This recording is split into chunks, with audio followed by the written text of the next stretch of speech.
കൊച്ചിയിൽ ഇന്നലെ കഞ്ചാവുമായി പിടിയിലെ അതിഥി തൊഴിലാളികൾ പശ്ചിമ ബംഗാളിൽ കഞ്ചാവ് വാങ്ങാൻ പോയിരുന്നത് വിമാനത്തിലെന്ന് എക്സൈസ്. തിരിച്ച് ട്രെയിനിലായിരുന്നു യാത്ര. ഓരോ തവണയും 30 കിലോ കഞ്ചാവാണ് ഇവർ എത്തിച്ചിരുന്നത്. ഇന്ന് പുലർച്ചെയും കാക്കനാട് വൈറ്റില മേഖലയിൽ പരിശോധന നടത്തിയ എക്സൈസ് പല ആളുകളിൽ നിന്നായി കഞ്ചാവ് പിടികൂടി.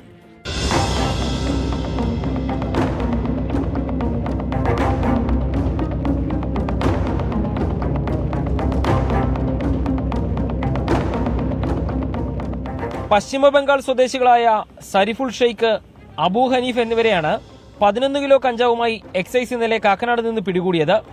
കൊച്ചിയിൽ നിന്ന് വിമാനമാർഗം നാട്ടിലേക്ക് പോയ ശേഷം കഞ്ചാവുമായി തിരികെ ട്രെയിനിൽ കൊച്ചിയിലേക്ക് എത്തുന്നതാണ് ഇവരുടെ രീതി. കാക്കനാട് വൈറ്റില മേഖലകൾ കേന്ദ്രീകരിച്ചായിരുന്നു വിൽപ്പന.